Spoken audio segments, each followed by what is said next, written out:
வார்த்தைகளால் ஆசீர்வதித்து என் எல்லையை விரிவாக்கினீ. ஒன்றும் இல்லா எனக்குள்ளே உந்தன் பாடல் தந்தீ.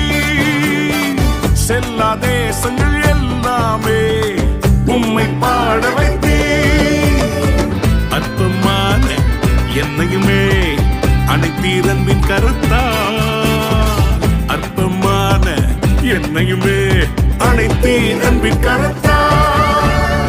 இயேசு வந்தாலே